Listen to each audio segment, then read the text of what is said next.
Good afternoon. I'm Lawrence Benito, Executive Director of the Illinois Coalition for Immigrant and Refugee Rights. And I'm Dulce Ortiz, President of ICIRR and Executive Director of Mano a Mano Family Resource Center. We are at a critical moment in our collective story. The fight to win liberation for people who are undocumented and the work to win Black liberation through intersectional organizing is ongoing. In the process, we have won tangible victories for our communities in Illinois. Through our collective efforts and because of support from people like you, we've done things beyond what we thought was possible only a few years ago. Through our organizing and power building, we have shown that ending ICE detention in Illinois is possible. We've won record funding for immigrant services, including millions of dollars in direct cash assistance for our communities. We've expanded healthcare access to thousands of low-income residents, regardless of immigration status. And we've restructured a racist and exclusionary tax system to expand the earned income credit to 4.5 million people across Illinois. And this is only a partial list of our recent victories. Most of the beneficiaries of these wins are people of color, and that reflects our larger goal: to dismantle racist systems that put our communities on the margins and build up new systems that work for us while empowering our families and neighbors. We have been able to make these gains for our communities through intentional leadership development and power building in every corner of the state, from Waukegan to Carbondale and everywhere in between. But while these wins are so impactful, our work is far from over. That's right, Lawrence. Right now, today, there is a national debate over what type of country we want to be when it comes to welcoming others. While the president and Congress have again failed to deliver on their promises of a pathway to citizenship, we have seen how other politicians use real people as pawns for a racist agenda. The lack of federal action on immigration has created space for anti-immigrant forces to demonize those seeking refuge at the border, people who face unspeakable conditions in their home countries and travel thousands of miles only to be treated like cargo by governors like Abbott and DeSantis. Those governors are doing this with purpose. They believe that treating migrants this way will help advance their national ambitions. Despite our wins in Illinois, sometimes it seems that so much is out of our control. But here at ICIRR, with over 100 statewide members, we know that this is a moment for organizing and building our collective power. All across Illinois, we are meeting the moment and demonstrating that states can humanely welcome migrants if they affirm people's dignity, treat them with respect, and honor the journeys that they took to arrive in our state. And while these structures will not be built overnight, our members are refusing to accept the world as it is.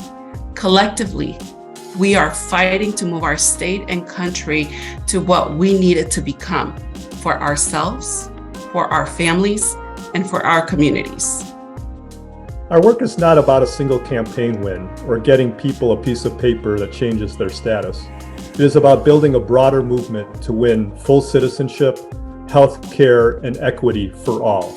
It's about achieving what Dr. King called a beloved community, a community where everyone is cared for and has access to what they need to thrive, not just survive. It is about a collective fight for our collective liberation. It means fighting for racial and health equity that looks like healthcare for all, economic justice for all, decriminalization of our communities of color, and more. For us, that means taking to the streets in Springfield and Washington, D.C. It means showing up at the polling place this November. This is how we have been able to accomplish so much together. Today, we will hear stories and experiences from ICIRR members, leaders, and allies about why they do this work and how we can collectively build a path forward, and what you can do to help make this vision a reality. None of this work would be possible without those of you joining us today. Your presence at our events is vital. Every time you respond to a text or email alert from us, it makes a huge difference. And finally, it's your financial support that keeps our movement going. I ask you today to make a donation by going to the URL on your screen or by clicking on the link pinned to the top of the comments section. Thank you for listening today, and thank you for standing with us in our fight. Thank you, Dulce. And before we go any further, I'd like to take a moment to thank all of our sponsors for this event. They are vital partners in our work, and we could not do this without them. I'd like to mention the support of our movement builder, Blue Cross Blue Shield of Illinois.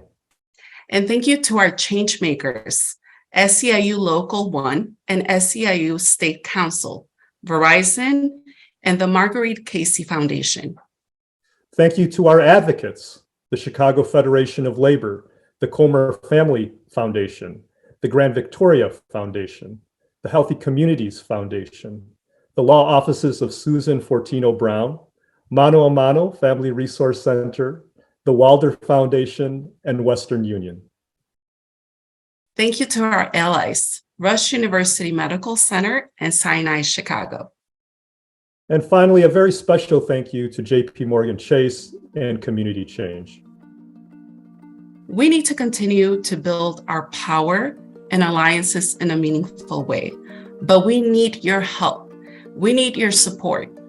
As a member organization at Mano a Mano, we see firsthand the impact of our collective work, from ensuring our undocumented sisters and brothers are informed of their rights in this country, to having the most welcoming state in the nation through our advocacy efforts. This year, Mano a Mano has faced challenging moments that have required a rapid response, such as aiding immigrant community members during the Highland Park tragedy, to providing critical case management to our migrant families coming from Texas. ICIRR support and response during these times have been invaluable to our organization. Once again, we're able to win lasting transformational change because of our supporters and community leaders like you. You're the ones that really make this a movement of the people. So again, thank you for being here with us today. And to make a donation, please go to ICIRR.org or check out the link in the comments section. Thank you, Dulce. Appreciate your leadership on the board and in the work together. I also want to take a moment to say thank you to all of our board members, our Action Council, our full membership, directly impacted leaders, and dedicated staff that make the work and change possible. So thank you to everyone. Now, I'd like to introduce a movement champion who has gone from organizing in the streets as the founder of our sister organization, One America in Seattle, to leading in the halls of Congress as a representative from Washington's 7th District. Please join me in welcoming Congresswoman Pramila Jayapal, who will share a few words about her experience as a naturalized citizen in the House of Representatives and the push to win healthcare for all. I'm Congresswoman Pramila Jayapal, and I'm proud to serve Washington's 7th Congressional District in the House of Representatives, where I also serve as chair of the Congressional Progressive Caucus. As someone who came to this country alone at the age of 16, I would like to start by personally thanking the Illinois Coalition for Immigrant and Refugee Rights for all the work you do to lead the way for humane and comprehensive immigration reform that America has been in need of for decades. The pandemic taught us many difficult lessons, one of the most devastating being the consequences of unfairly denying health coverage to immigrant communities. During the height of the pandemic, over 2/3 of the undocumented populations were on the front lines, working to keep our economy moving. There is no question. We must finally guarantee health care to everyone as a human right, regardless of immigration status. And that's why during the pandemic, I introduced 2 critical pieces of legislation that would help to tear down barriers to care. The Lift the Bar Act would eliminate the current 5-year waiting period for immigrants to access Medicaid and CHIP, while the HEAL Act, on top of lifting that waiting period, would remove current restrictions that block undocumented immigrants from purchasing Affordable Care Act plans. Immigrants are the backbone of this country, an integral part of our economy, and they deserve more than they get for these contributions. As an immigrant, I've been able to lead a life that I never could have imagined when I came to this country at 16 by myself. I'm the immigrant who started the largest immigrant rights group in Washington state more than 2 decades ago and fought alongside Illinois Coalition in the streets for more than a decade. I'm the immigrant who became a Washington state senator and then a U.S. Congresswoman, one of only 18 naturalized citizens to have served in Congress. I'm the immigrant who grew the Congressional Progressive Caucus from what was essentially a loose collection of ideas to an influential and powerful voice for the left. We've given the Biden administration recommendations for executive actions which would have an immediate impact on lowering costs, raising wages, advancing racial equity, combating the climate crisis, and protecting immigrant rights. I'm the immigrant my parents believed in, and I believe in all the immigrants seeking refuge, asylum, or better opportunity on our shores. Our country lost its way during the last administration. And even after the removal of the previous president, the xenophobia, hatred, and racism that were allowed to run rampant are still visible today. And there's no question that we all still feel the effects of that cruelty, paired with a global pandemic that disproportionately affected immigrants and people of color. But seeing the successes that ICIRR has had in recent years at both the local and state level, advocating to increase healthcare coverage for all, regardless of immigration status, all of that helps to renew my hope that we can get our country back on the right track, that we can restore the United States as a beacon of hope to all. None of this can happen without you, the organizers doing the work each and every day. I look forward to working with all of you in the days, weeks, and months ahead to make healthcare for all immigrants a reality. Thank you so much, Congresswoman. Your support and dedication is vital to our work.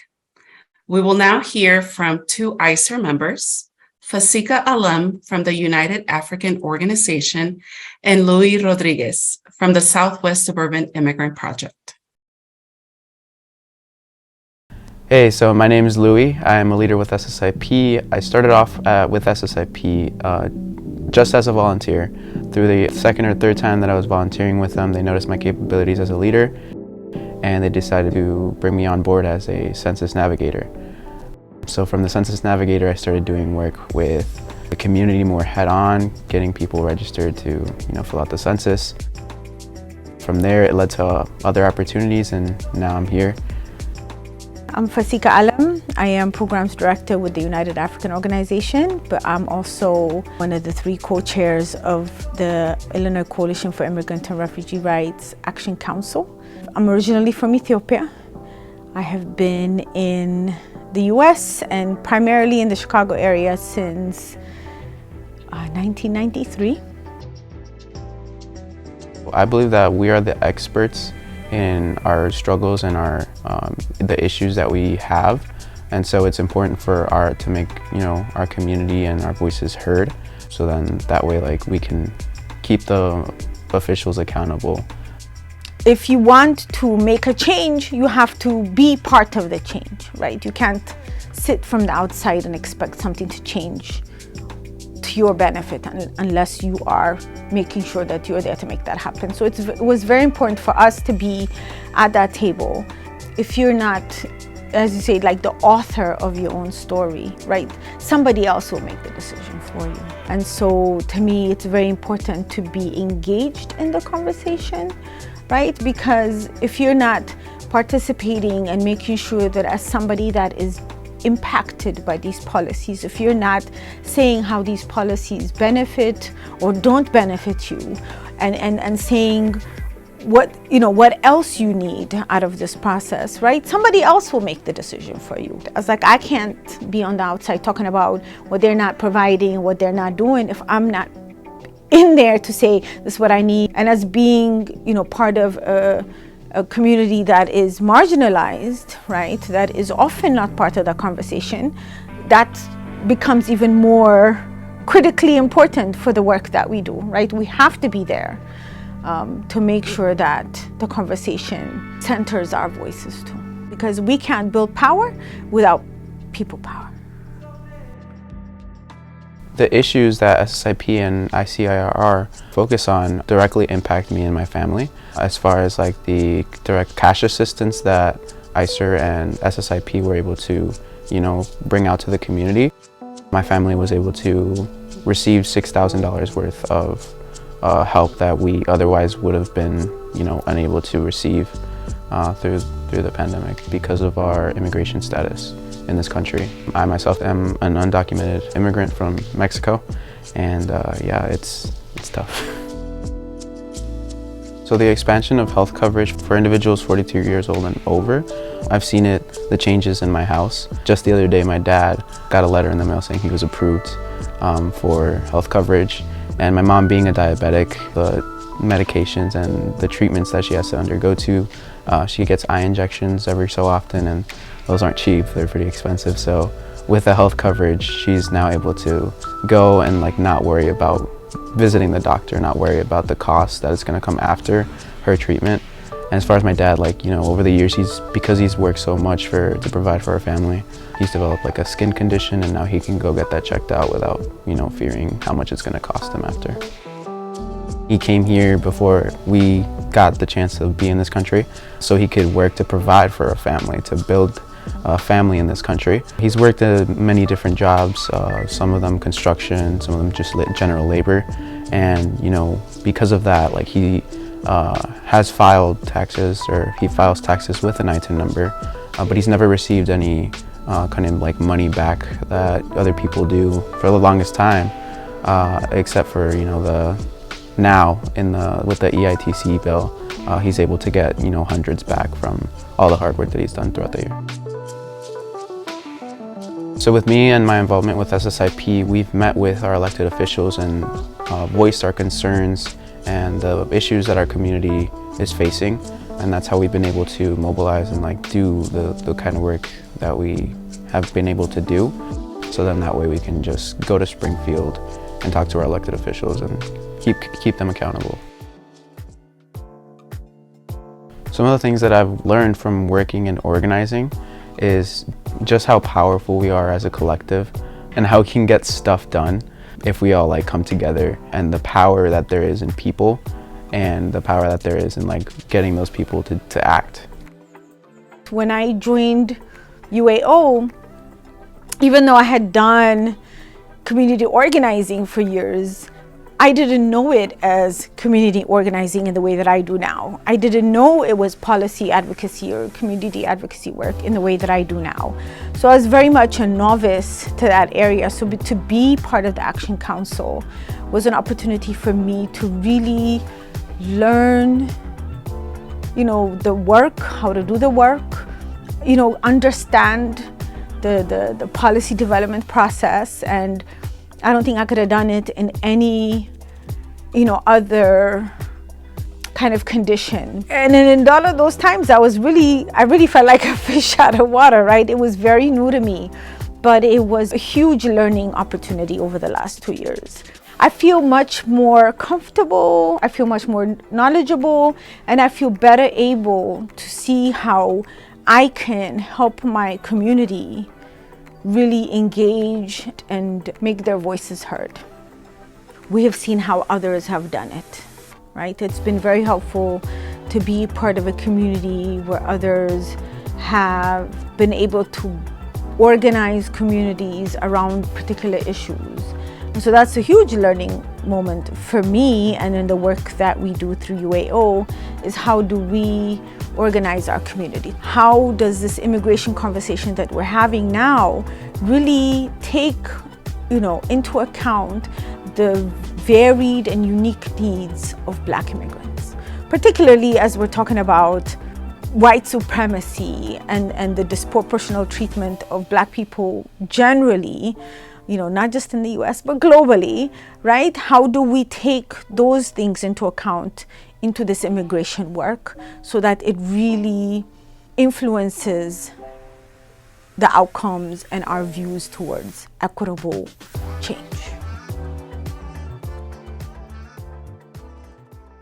I'm hoping to develop myself more as a leader and like speaking out on things that are unjust in my eyes and like I see that are wrong. We have to be speaking out about these things, and it's important for our communities to get better. We want to also grow our organizing capacity in the same way. And so I think moving forward, where we would like to take the conversation and our work is really around the conversation around what does equity really look like across the state of Illinois. I think it's important for us as we move forward in this work that we are looking for opportunities where we can engage community organizations that are ready to do this work and to help them develop their capacity to organize, right? So if we're going to continue to see wins at the state level, but as well as federally for this work, we can't do it without really expanding our power and our reach within the community. So we have to, really reach out to these organizations to help them develop the capacity to do that organizing work that is so much needed. It's important for us to support these power building efforts because it's an investment in people like myself, in people that, are involved in their organizations, people in SSIP that are working with ICIRR. It all comes together in the efforts to build more power. If we're trying to move towards a society that is inclusive, that is welcoming to everybody, regardless of where they're from, who they are, how they choose to love, and all of those things, right? This vision that we have for the society that we want to live in, it's very important to support the work that we are doing. Wow, what powerful stories from Fasika and Louis. Thank you both so much for sharing your stories. We will now hear from our featured panel about how we can build a path forward in this work. Thanks to everyone for your words and reflections. My name is Dorian Moore, and I am co-president of Community Change, Southsider by birth, and I'm the moderator for what is going to be an exciting conversation coming up next. So for nearly 40 years, ICIRR has been working to advocate for the expansive immigrant and refugee community throughout the state of Illinois. And as a Chicago native who spent time early in my career organizing the city's largest immigrant hotel workforce, I know that our immigrant neighbors have the potential to be formidable agents of change in our communities. I know, and our friends at ICIRR know, that we are all better for helping immigrants realize full and equal participation in the civic, cultural, and political life of our diverse society. And since its inception in 1986, ICIRR has prided itself in doing work that is bold, that is nimble, that is intersectional by design, and its Immigrant Health Access Initiative is no exception. So today, we're going to explore what it means to fight for citizenship and healthcare for all. What will it take to build off of ICIRR's tremendous success to truly break new ground in people-powered organizing? Joining me are three incredible people: Grace Pai, Executive Director, Asian Americans Advancing Justice Chicago; DeAngelo Bester, Executive Director of the Workers Center for Racial Justice and a close ICIRR ally and partner around economic justice and healthcare issues; and Maria Pesqueira, former ED of Mujeres Latinas en Acción, where she served as ICIRR's board president, and she's currently president of the Healthy Communities Foundation. Thanks to the three of you for joining me for this conversation. I'd like to ask you to introduce yourselves and share a brief sentence or two around why you and your organizations engage with ICIRR. And so, Grace, I'm going to start with you, then we'll go to DeAngelo, and then finally you, Maria. Thanks, Dorian. As you mentioned, my name is Grace Pai. I'm the Executive Director of Asian Americans Advancing Justice Chicago, and I serve as one of ICIRR Action Council's co-chairs, one of the three co-chairs. And Advancing Justice Chicago is deeply involved in ICIRR's organizing campaigns, and we work to organize Asian Americans, intergenerationally across multiple issues. But one of our core issues is immigrant justice. And so we really focus on grassroots leadership development and community organizing to build the power that we need to advance the different pillars of ICIRR's agenda. And so ICIRR's model is really kind of an extension of the way that we organize at the local level, right? We're really focusing on grassroots leaders, on cultivating people's ability to advocate for themselves, on really trying to cultivate leadership from those who are most impacted by the different issues that we see coming up in our communities. And so it's really an exciting way to be able to get to, greater scale and to be able to have a bigger impact across the entire state. Thanks, Grace. DeAngelo. Thanks, Dorian. My name is DeAngelo Bester. I'm with an organization called the Worker Center for Racial Justice. We are a Black worker center / independent Black political organization. Our work really revolves around that intersection of race and criminalization. And so our organization takes partnerships really seriously. And so we really only have two partners that we work closely with. One is Community Change, who Dorian is representing, and the other is ICIRR. And so we've worked in close partnership with ICIRR on a number of intersectional issues around economic justice and healthcare primarily. And so we also understand that the root causes of our collective oppression and marginalization is the same, whether we're Black, Brown, Asian, immigrant, or a combination of both. That's one of the main reasons why we work with ICIRR. We understand intersectionality and are really dedicated to building a true multiracial democracy, and ICIRR has been one of our main partners in that. We also understand that, contrary to popular opinion, that immigration is not just a Latinx issue or a API issue. It's also a Black issue, with Black immigrants representing about 10% of all new immigrants into the country. So when we talk about Black liberation, we also include Black immigrants in that discussion. And so, like I said, we work closely with ICIRR and have had some victories around economic justice. Most recently, we've worked with ICIRR and a coalition to get a huge victory where we expanded the earned income tax credit here in Illinois. And that was in large part due to the work that we did with ICIRR and their leadership. And but we know we're only as strong as our collective power. And so we want to continue to work to build the power with ICIRR and with other like-minded organizations. So that's really why we're in partnership with ICIRR. We have similar things in common. We have our politics aligned, and really want to try and build a true, like I said, multiracial democracy. And ICIRR has just been a great partner when it comes to that. Thanks so much, DeAngelo. Maria. Thanks, Dorian. Maria del Socorro Pesqueira. I'm the president of the Healthy Community Foundation. And we certainly, as a foundation that is a health conversion foundation, are happy to partner with ICIRR. We at the Healthy Community Foundation are a community engaged foundation that supports organizations like ICIRR and with efforts to work towards eliminating health and wellness barriers so that our entire service region can lead full, healthy lives to their fullest potential, regardless of who they are and where they live.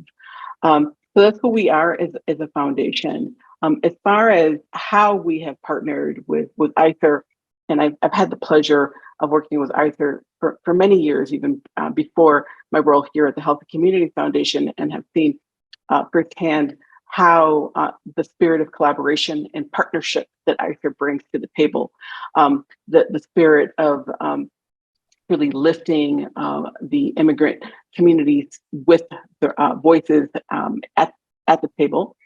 And most recently, we're very pleased to support ICIRR financially through general operating, but also through supporting their work around health access and including their new recently created Immigrant Health Academy.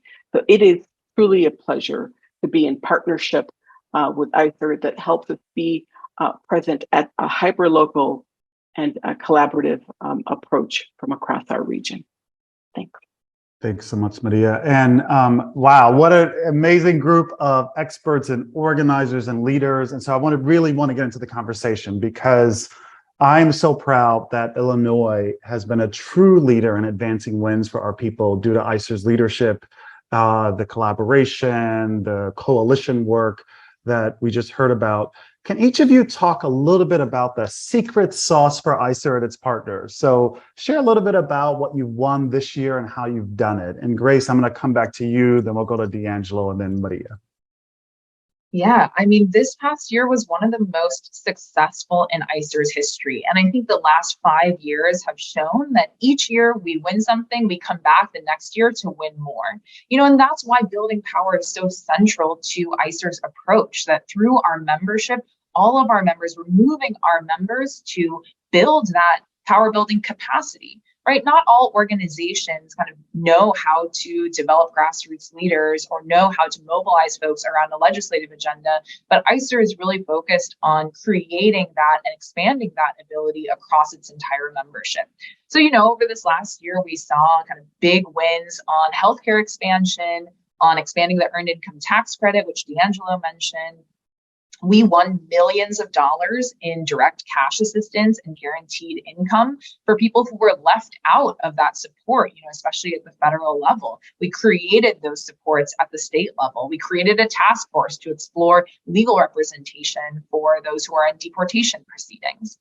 But what you don't see in the headlines is the organizing work that made those victories possible. You don't read about the meetings in church basements or the political education sessions, right? The ways that we are engaging everyday people to take kind of ownership of their role in creating these changes. And so, we've really worked to create collective spaces within ICIRR for directly impacted leaders to come together across organizations so that it's not, all siloed, and that we can kind of have that cohort of folks to go to when there are key decision points strategically in campaigns. Right. Sometimes the reality is we have to negotiate or find compromise. Right. And you have to know, okay, who are we really being guided by? And how can we make sure that the people who are saying, okay, we should do this or we should do that are the folks who are going to face those impacts, every day. And, we also have to face this reality that we are not winning everything that we want. We've had a wildly successful year, but at the same time, at the federal level, we faced a lot of disappointment, around this fight for citizenship for all.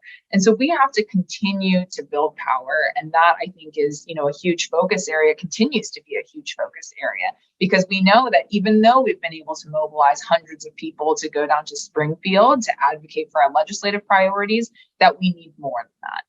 We can mobilize thousands of people to take to the streets demanding citizenship for all. We can shut down, downtown Chicago with huge direct actions, but it's not enough. And so I think that's the real tension point, is that we have to keep figuring out how we continue to build and move a really diverse and wide-ranging coalition around our values and to keep pushing, and moving the needle forward. Thanks, Grace. DeAngelo, same question.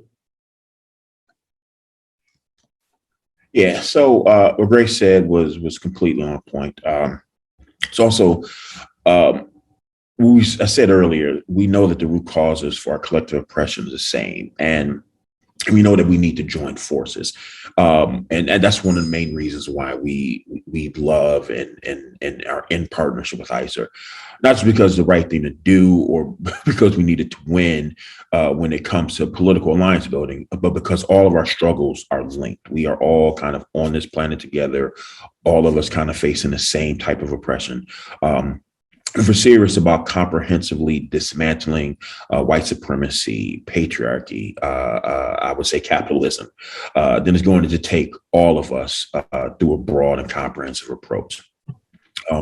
And so the work that we're doing has already begun. The partnership with ICIRR has just been, again, it's been tremendous. Our leaders stood side by side this year in a fight to expand healthcare, And working together for 3 years, we won expansion of the earned income tax credit, which I mentioned earlier, which brought in $100 million of investment to working families in the state. Because we know that these issues are not just leaving out immigrants, they're also leaving out Black folks. These issues are targeting all of us because we are fighting in a world that sees all of our communities as less valuable. That's one of the main reasons, that's what white supremacy is rooted in, that our communities and our people just aren't as valuable. That's what we see, kind of chronic disinvestment in our communities, underinvestment, and just poor quality in a lot of our communities, whether it be deportation and police violence. There's a lot of similar struggles in all of our communities. And so that's why our people come together with ICIRR and really try and do collective action. And the only way to turn them around, exactly what Grace said, with building power.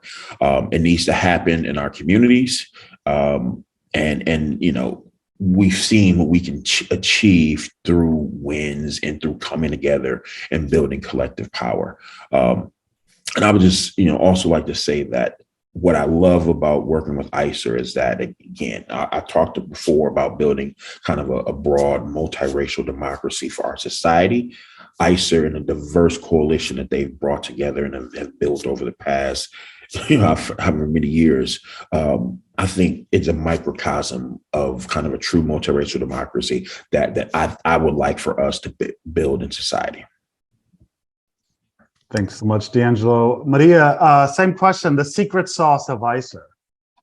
Sure. Yeah, I would say it is definitely around building power, but it's also around lifting the voices. It's sharing the stories, telling the stories of individuals who are living everyday life and contributing to the health and well-being of our entire state and region, including the immigrant communities. What I love about ICIRR is that it is an umbrella of all of the immigrant communities that make up our region here at the Healthy Communities Foundation. And I think that is one of the reasons why, as we look at one of the secret sauces, it is that we all have so much in common, no matter immigrant status, whether you are undocumented or not, whether you are not an immigrant and your families came here centuries ago, right? We all have so much in common at the Health Communities Foundation. So I think the secret sauce is partnership, collaboration, and sharing each other's stories of commonality. I'm just going to reflect back a few things I heard from each of you, because that was already really powerful. Grace, you said this really important point about what you don't see in the headlines is the often invisible day-to-day work of organizing that is necessary work. Organizing is necessary for social change, for social justice to have real impact. DeAngelo, you talked to us about the root causes of oppression that require alliances, that require solidarity, because indeed, all of our struggles are in fact linked, that our fates are linked. And Maria, you just mentioned the really important point of lifting up the voices and sharing the stories of those most directly affected by injustice. So to summarize this part of the session, right, building grassroots power is the way to immigrant, economic, gender, and racial justice, coalition work, collaboration amongst organized folk to advance multiracial democracy, as DeAngelo reminds us, is necessary. There's also the tension point you mentioned, Grace. Like we aren't winning everything, but wow, we have to take the wins, which are super, super important in a very concrete, tangible way for our communities. We have to take the wins and then continue to build that power around the state of Illinois. So I'm really, really excited by what you're going to do next. So I want to pivot to the next question, and that is all the work you've just mentioned is obviously happening in the context of a continuing global pandemic. Public service announcement, COVID is not over, folks. There's also monkeypox and a range of things. So in the context of a continuing global pandemic, talk to us about how the pandemic shaped the work of ICIRR and the work of the rest of you throughout the past few years. Like, how have you responded to this very exceptional period we've been living through for all sorts of reasons, but particularly around the pandemic. So Grace, I'll start with you, and then actually I'll go to Maria second, and then DeAngelo. Yeah, I mean, COVID was a huge challenge, absolutely. And it forced us to change course and to pivot to really meet the needs of where our folks were at. So, on the one hand, it made us go into rapid response mode. I think everybody did that in some way, right? You had to figure out, okay, what do my people need? How can I help people navigate this like totally unprecedented and life altering, pandemic that is impacting all of us? And so we kind of came up with a new frame for our work. We called our platform the Everybody In platform, because as we started to see government and institutions respond to the pandemic, we saw that it was not, meeting everybody's needs, that there were some people who were getting excluded, and that was unacceptable to us.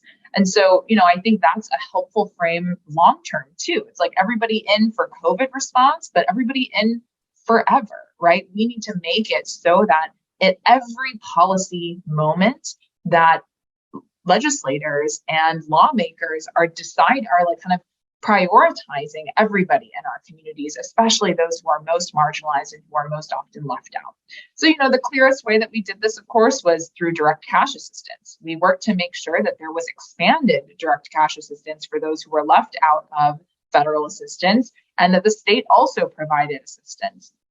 But, direct cash assistance for COVID, like ICIRR's been running that program for 3 years now, but it's not enough to just have a COVID specific response, right? We were able to also transition that into long-term direct cash assistance and guaranteed income solutions, right? How can we talk about how this need was here before COVID ever happened? Right. And this kind of expands people's, I think, understanding of what's possible.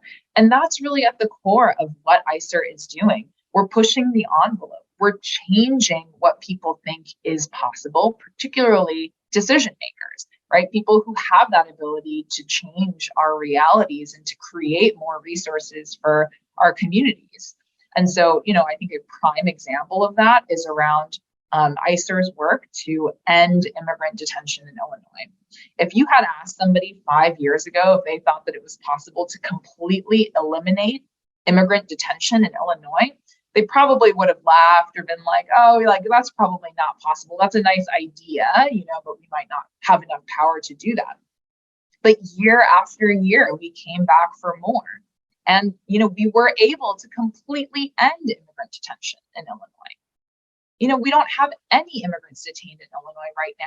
We both prevented new facilities from being built and have had people, leave those detention centers in Illinois. And so, I think that is a huge, just hopeful example of what we can do when we keep at it and when we expand our imagination and build the power to match our imaginations.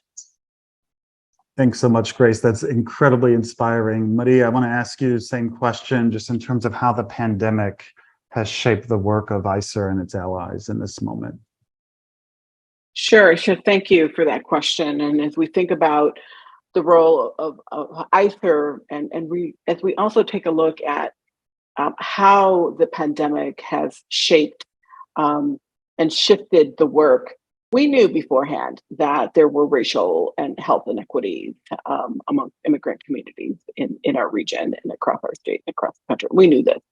And certainly the pandemic has laid it bare and was exasperated this situation. We also knew that many, if not all, depended on immigrant communities right in the midst of the pandemic.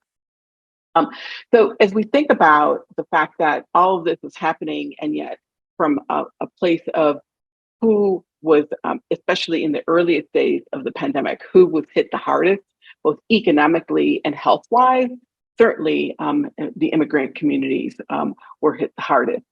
And so the role of ICIRR was extremely important in getting cash assistance and getting support, and became a really important partner for the Healthy Communities Foundation in making sure that was addressed.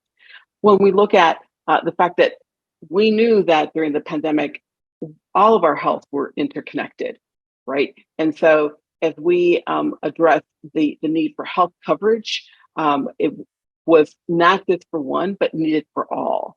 So my health was connected to your health and vice versa. It became very clear. So the wins, I think at this moment in time, the fact that we were able to use this moment, seize it, and now have health coverage in Illinois for all over 55, that is pretty amazing work. The fact that the work towards guaranteed income took place, it's all of this very much in the early stages. Lots of work that still needs to be done, but it has been as a result of the work of ICIRR in these two landscapes. Thanks, Maria. DeAngelo. Yeah, so ditto to everything that Grace and Maria said. I'll say, the work that ICIRR led and that we collaborated with them on, along with other groups, on the economic justice front, that was really around agitating elected officials to move beyond kind of the short-term responses to address what people need due to the crisis that the pandemic basically created. So again, the direct cash assistance payments were great. That was definitely necessary, but we needed something like that to be more permanent. So that's why I said the work we did with ICIRR really tried to move elected officials to think more long-term. And that's what the Earned Income expansion campaign was around. So 3 years ago, there was very little support in the General Assembly around expansion of the Earned Income tax credit. A lot of officials, especially those in the Black caucus, incorrectly thought that expansion of the Earned Income tax credit was basically just an immigrant or Latinx issue.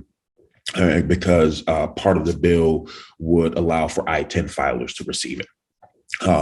So first off, even if it was the case that it only impacted Latinx or immigrants, there would be, there's nothing wrong with that. For us, we're always about working and helping uplift marginalized communities. But that's just not the case. Because poverty is racialized, half of all Black codes actually will benefit from the expansion of the Earned Income tax credit. And it was a conversation that we had to have with many elected officials, especially those in the Black caucus, to get them to realize this was not just an immigrant issue, but this actually impacted all of our people. And again, it wasn't just people of color, Black folks, immigrant, Latinx, API folks. There were a lot of white people who actually would benefit from the expansion of the Earned Income tax credit. And that was something that a lot of elected officials here really learned through the campaign, was that 55% of the lowest income taxpayers in Illinois were white. So they also would benefit from expansion of the EITC. So it basically translated to 4.8 million, nearly 5 million people struggling will see more cash in their pockets because of the campaign that we led with ICIRR. And this is a model that we want to continue to build off of. Now, to your question, Dorian, about kind of the pandemic. One other thing that the pandemic brought to light was, at least in my mind, was kind of the role of government. So our country, if anyone has read the Constitution, which I have, then you would know that our Constitution is essentially a set of negative rights. It basically just says what the government can't do. What it doesn't say is what the government is supposed to do. And I think that's one of the main things that really caused a lot of tension and political kind of upheaval in this country, is that there's a struggle about what the role of government should be. Is a government set up to basically just take care of the rich, or is a government set up, or is it supposed to take care of everyone? And that's kind of I think the big debate moving forward in the future that the pandemic has really highlighted. Are we on our own in a sense, or do we take care of our own? And that's one of the things that we're really excited about working on in the future with our partners at ICIRR is really this large battle around the role of government. Ooh, that was rich. Y'all are on fire. So before we get to the future, DeAngelo, I just want to again repeat back some of the themes I heard. One is how to help people navigate what was a totally unprecedented pandemic. So Grace talked to us about the Everybody In campaign and how to think about not just the short-term direct response to COVID, because as all of you mentioned, the needs for our communities were there before COVID happened, but what are the longer-term necessary supports and help by the government that are essential to advancing freedom and justice for all? We heard a lot about direct cash assistance and guaranteed income, how the pandemic helped shape and shift the work around economic justice. I'm also proud of health coverage for everyone over 55. And then the necessity of organizing, and DeAngelo, you mentioned the agitating of elected officials who 3 years ago were not on board with expanding the earned income credit, to now being in a position having won on that issue. I think you said nearly 5 million people affected, and really taking on the story of and the reality for way too many people of racialized poverty. And then I appreciate the little constitutional lesson there on negative rights versus the rights we all deserve. I think what you all have achieved in partnership with ICIRR and with ICIRR in particular leading the way is not just a model to build off of, but a model for others around the country to learn from. So that's what I heard in that exceptional round. Here's the final round and the final question to each of you. So I'd now like to shift our focus to the future and ask each of you, what does ICIRR look like 5 years from now? So Grace, I'm going to start with you again, then DeAngelo, and then Maria will have the last word. So Grace. You know, at the Action Council, we've been talking a lot about what's next for us and how we really optimize and create more possibility, right, as we move forward. And so, you know, we have seen a lot of tremendous growth over the last 5 years. Like I've said, these wins have just piled on one after the other, but we know that there's more to be won. And so, you know, I want to go back to what Fasika was sharing in her testimony earlier, that we really want to be able to support more organizations like UAO, the United African Organization, to be able to level up and to increase their capacity for power building and for base building and for advocacy work. Because I think that there are, you know, a lot of key roles that ICIRR as the coalition space can play in creating that capacity building.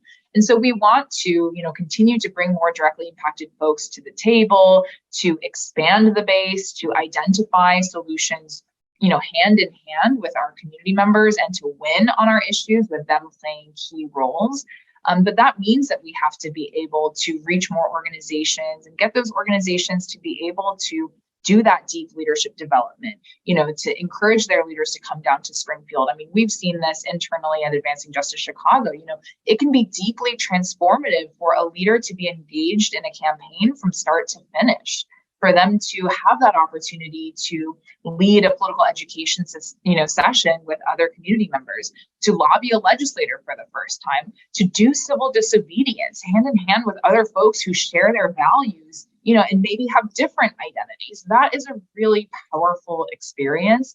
And so we want to be able to bring that to folks so that we can really level up. I think this also means strengthening relationships with other power building organizations, right? Going back to what Maria was talking about with partnerships.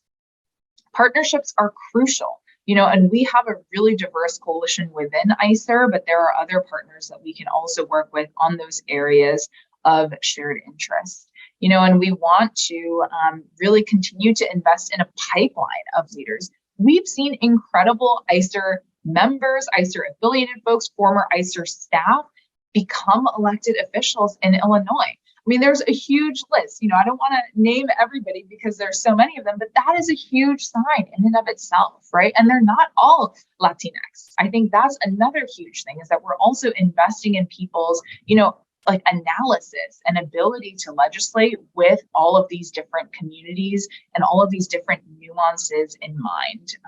So, those are a few things that I would highlight, like the pipeline, really investing in deep leadership development and enabling organizations to, really get to that level of power building. I mean, we want to be able to have an organizing institute, capacity building institute within ICIRR. I think that's something that is on the horizon for us. So I'll leave it there.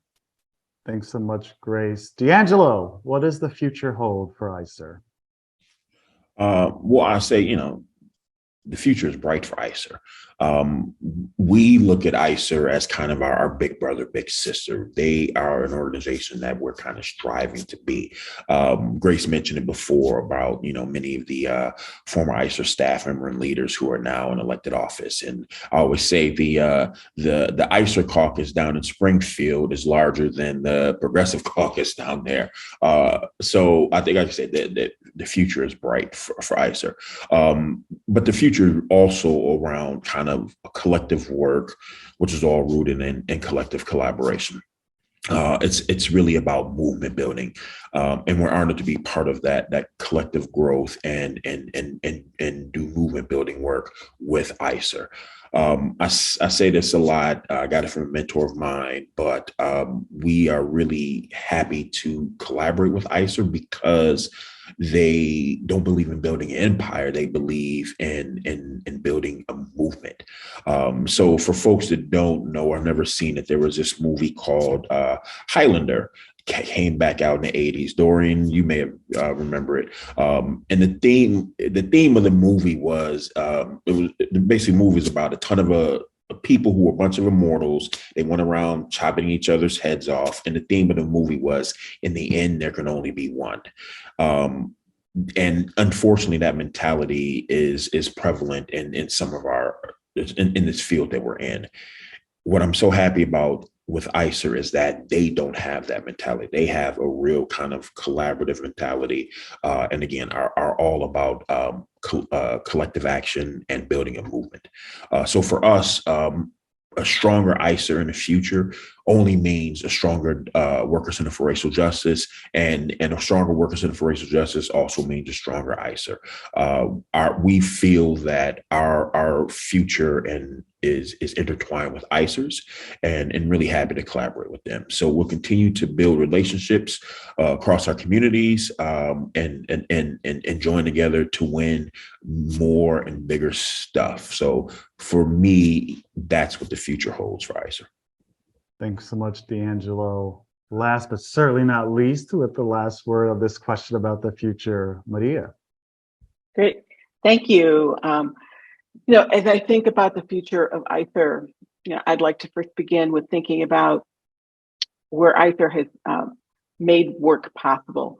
The fact that even during the pandemic, they were able to move and increase health coverage from 55 to 42 for all adults, no matter what your documentation status, is a huge win. So as we think about the future and we think about continuing access for all in our region, I can't help but think about the Immigrant Health Academy. Many times when we look at suburban areas across the country, but certainly when we look at suburban Chicago area, immigrant communities have continued to grow in suburban region of Chicago.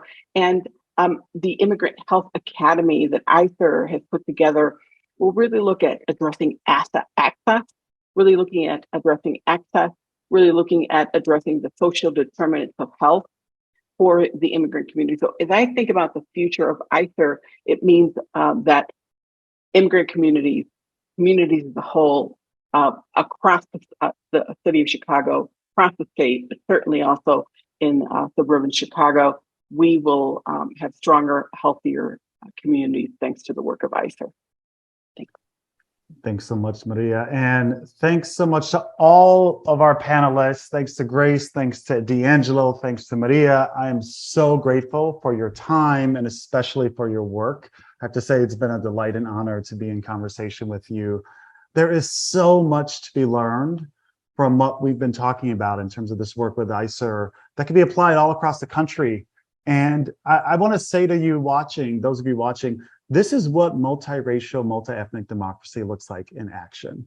I was a youngster and came of age, since DeAngelo was kind of calling me out there. I came of age in a time of the progressive multiracial coalition of the 1980s under the Harold Washington years. And that time was fueled by organizing. It was fueled by movement building. It was fueled by power building across neighborhoods in the city.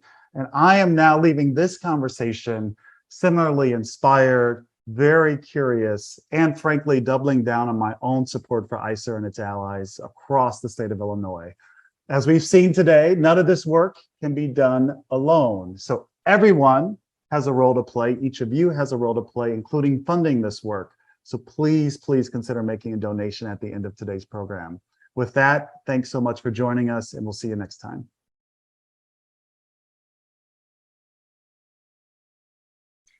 My name is Eli Cervantes. I'm Vice President of ICIRR's Board of Directors and the co-founder of SSIP Chicago, a proud and active member organization of ICIRR for over 10 years.